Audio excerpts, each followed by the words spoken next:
there, this is Lindsay Upton the Quilt Quine, and in this video we're going to talk about making zippered leaders for a Bernina longarm machine.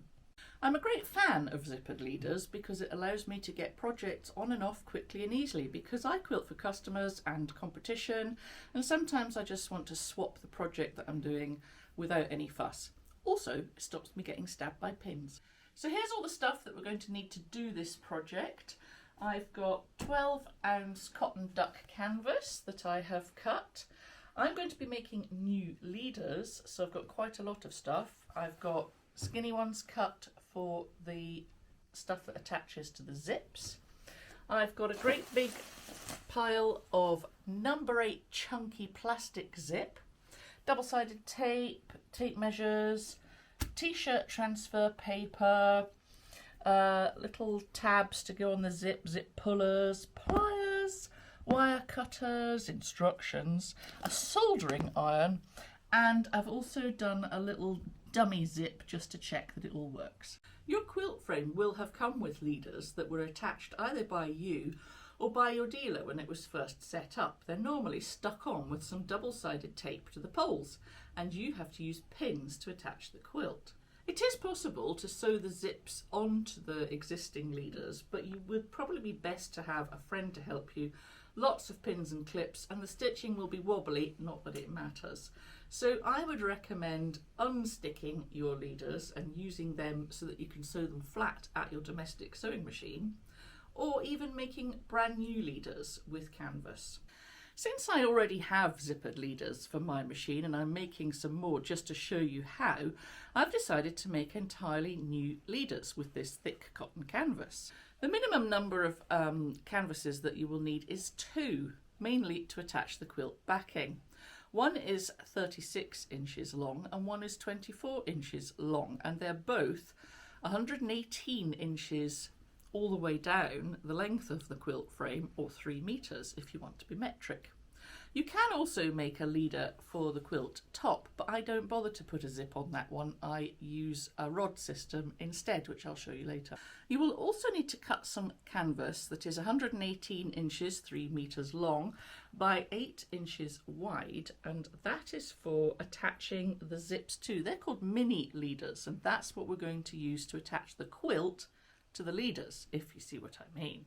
So whether you decide to make new leaders or whether you just decide to make mini leaders, they're all going to be tidied up on the overlocker on all 4 sides, just to stop them fraying.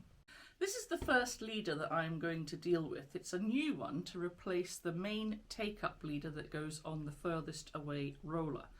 I have serged or overlocked all 4 sides.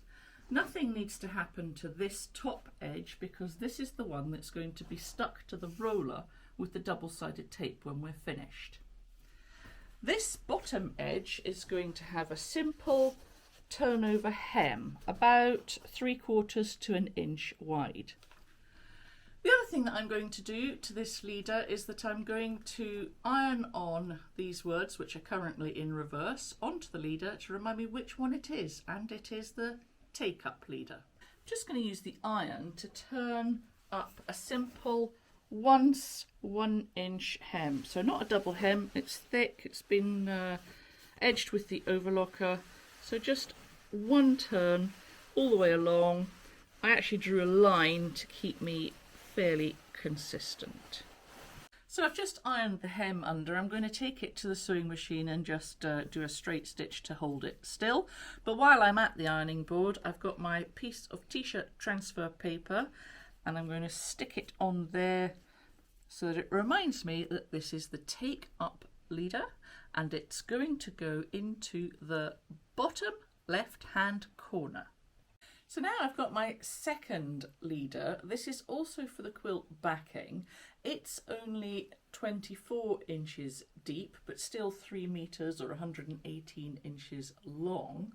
This time I've turned the simple hem over at the top end. I shall stitch that in a minute. And I have got the words back, and it says to attach to the bottom end of the quilt back, and I'm just going to iron that on there as a visual reminder. Okie doke, so I've been at my domestic sewing machine and I've turned in a simple hem on both of my new replacement leaders, just like that. And while I was doing that, I took the mini leaders and I've turned in a simple hem on 3 of its sides. The short edge, roughly a ½ inch along the top edge and 1 inch along the bottom edge. And then I'm going to attach some visual aids to remind me which one's which. Right, I like to add some visual aids to the mini leaders so that I can remember which one's doing which job. So I'm going to take some red thread and do a bold line of straight stitching all the way along this deep hem. Just above the bold red line, I'm going to attach a tape measure. This is a long 120-inch tape measure, but I'm actually going to start in the middle. So I've marked where the middle is on my mini leader, and bang in the middle of the tape measure is 60 inches. It has actually got a metric side if you'd rather be metric, but I do inches. So I'm going to put it there and I shall carefully pin it on just above the hemline actually. And I'll attach it with a zigzag because these plastic tape measures tend to perforate and start to rip off after a while. I'm also going to add a little t-shirt transfer set of instructions to tell me that this is going to be the top end of where I put my backing fabric. So I'll iron that on to there. And just to be doubly sure, I have got a square of printed fabric and it's obvious that this is the wrong side. I've folded it so that it's inside out and I'm going to stitch it on there just in case I forget that this is going to be the wrong side. Well then, I've been at my domestic sewing machine again and I've got my 2 mini leaders finished, ready to attach the zips. So they've both got a tape measure sewn onto them with zigzag stitching. I did that with a Teflon foot. One of them has the inside out piece of fabric, one of them has the right side out piece of fabric, and both of them have got a little t-shirt transfer stuck onto them telling you which one is which. And they've both got a bold red line because that's where you're going to sew the edge of your backing fabric. Time to get some zips attached. So I have cut a zip that is a couple of inches longer than it needs to be. So it's around about 120 inches at the moment. It's not very obvious which way up it is, so I've decided which way up it's going to be, and I've put Sharpie on both sides at either end so that I keep the sides matching. So now I'm just going to pull all of this zip apart all the way to the other end. I'm making this zip for the bottom end of the backing, so the teeth are going to be facing away from me. There is the little spot I made to show that I've got it the right way up, and now is the time to put the zip head on. So I'll slide it on. I'm going to put clips either side of this zip head just to stop it from falling off until I'm ready to deal with it.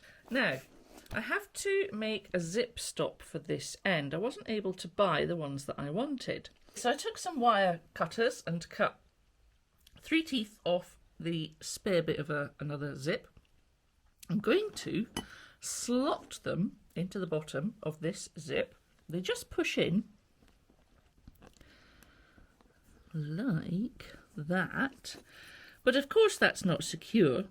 So I'm going to use a hot soldering iron to just melt them together. So a zip stop has been formed by melting the last few teeth together, and I've also added a little tab on the end made from cotton twill tape because it encases the raw edge of the zip and just stops it fraying too much. I've also added a cotton twill tape end on the other zip which doesn't have an end stop. So before I started making this big zip, I actually made a mini zip just to check that it would work. So that's quite a good idea. If you've bought extra zip, you can just make a mini one to check that it's going to behave. Luckily for me, I have already got some leaders to look at on my quilt machine. But if you do decide to take yours off, which is definitely the easiest way to attach the zips, I suggest taking a photo so you know which way round to put them back again. Okay, so this is my new take-up roller, as you can see from the lovely t-shirt transfer. And here is the piece of zip with the zip head.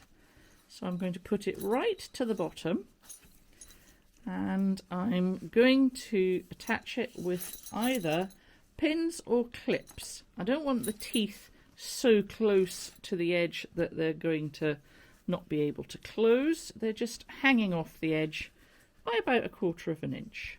So I'm just getting ready to sew my first zip on. The teeth are facing me.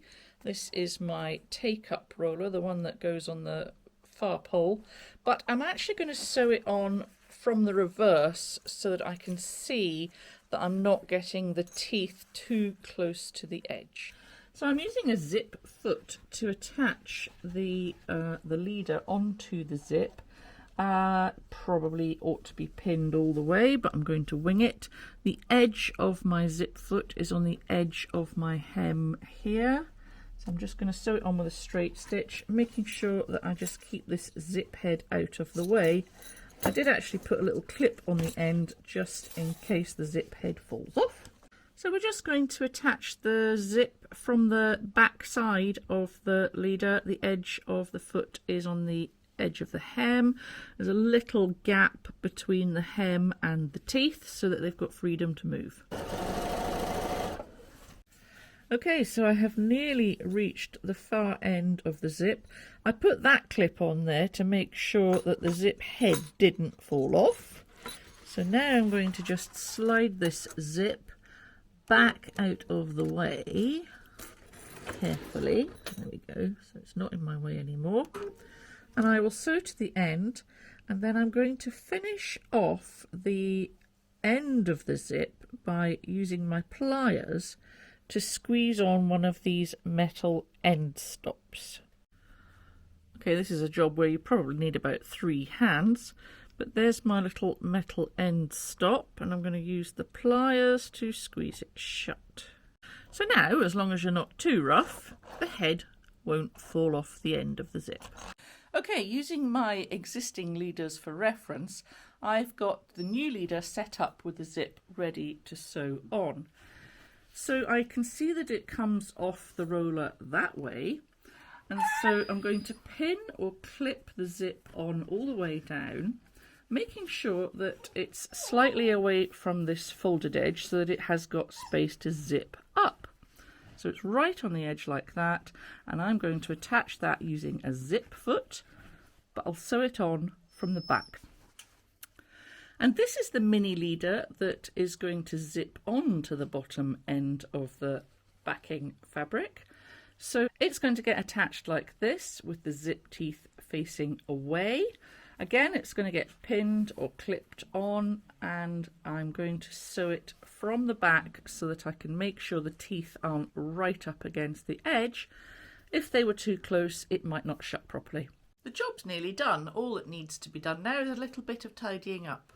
So on the end of the big leader with the zip, I've decided to put another melted end stop because that stops the big head from falling off the end. I'm just going to finish it off by stitching this little flappy bit down. I don't have to, but I think it'll look tidier. And on the mini leader, I've got this tail hanging off. I've cut off the teeth from here with scissors. I'm just going to fold that under and stitch it down. It just makes sure that everything's really neat and tidy. So you might decide to go ahead and make a leader for the final pole that attaches the quilt top. Some people don't put a zip there, they use rods instead. But if you do decide to make a leader and a mini leader for that pole, you would do it pretty much the same as you did the take-up pole. So if you have made new canvas leaders or you took your leaders off, it's going to be time to put them back on again. You really ought to look in the manual for exact instructions on how to do it, but you will find that you have plenty of 2-inch double-sided sticky tape left from when the dealer came, because it's an enormous roll. So get those leaders stuck back on. Mine look like this. Okay, so we're just going to quickly run through how you work out how to attach your quilt to the leaders. So as you can see, I'm using my old ones, which are all scruffy with bits of thread, but that's okay. On this one, I have two tape measures running from 0 to 60. One goes that way and the other one goes that way, so the middle is completely at 0. However, on the ones that we made in the video, we did have a big long tape measure starting with 60 in the middle, so there's going to be a slightly more complicated way of working out how you pin it on. This quilt backing measures 48 inches wide, so half of 48 is 24. So I'm going to put the top left edge onto the 24-inch mark and I'll get it sewn on. So to do this job, we have to come to the domestic machine. I've selected a very long stitch length, the maximum in fact, it's 6. That's about 1/4 inch. It's basting stitches. I want to be able to rip them out easily at the end. So this is the top left of my quilt back, and this mini leader says backing fabric top and left. I'm going to put this on the 24-inch mark because that's half of its width. You can see why I didn't go for these tape measures. They're falling apart, but they do the job. So I'm going to line up the top left edge with the 24, and I'm looking at the wrong side of the quilt. I've got my machine threaded up with cotton thread, and I'm going to just start off the edge. Don't have to do any finishing at all. And it's going to do me big basting stitches. I've got the edge of my quilt back just sitting on that nice red line of stitching to keep it straight. Okay, so the top edge of the quilt back is attached to this leader with a basting stitch, and we can see the wrong side. I'm just going to take my hand and go right down the edge. Not going to turn it upside down or back to front at the moment. And then I'm going to turn it so that I can see the right side of the back. So this is the bottom of the backing, right side up, and I'm going to sew it with basting stitches onto this leader, which actually says backing fabric bottom end left, and I do have some instructions just in case I've forgotten.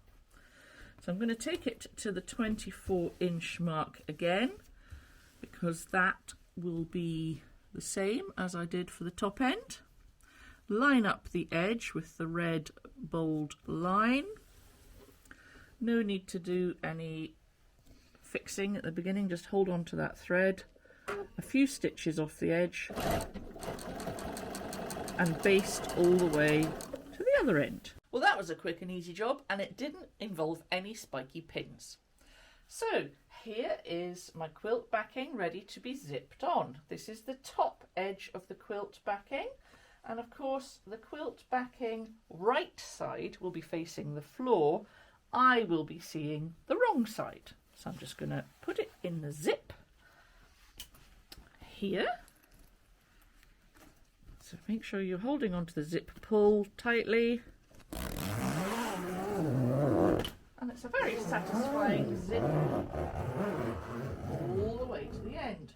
So that end is zipped on. I'm just going to turn the roller until I get to the other end.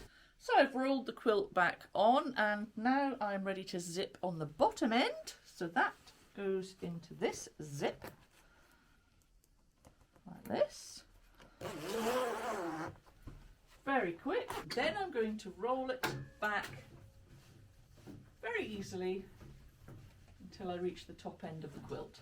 Right, the next thing that I tend to attach is the quilt top. It's only a little one, but this is how I do it. So here is the quilt top roller bar is going to be lifted up like this. Now, some people could have a zip on this one as well, but I find that it's much easier to slip a red snapper rod into the hem that's at the bottom of this leader. Now, I did have a set of red snappers, but you know, there's a whole set and I only really need one. And they're also not readily available in the UK. So what you can do is swap that for Teflon tubing. This is from eBay. And these are some clips that I think are supposed to hold plastic onto polytunnels or something. Anyway, an eBay search will take you where you want to go. Righty-ho. So the quilt top goes on with the bottom first, and you want to see the back. So upside down and back to front. I'm going to put it so that it's around about in the middle of where the quilt back is. I'm just going to roll that pole enough, and then I'm going to grab a piece of a red snapper. I cut it up because I found it was easier to put it on like that.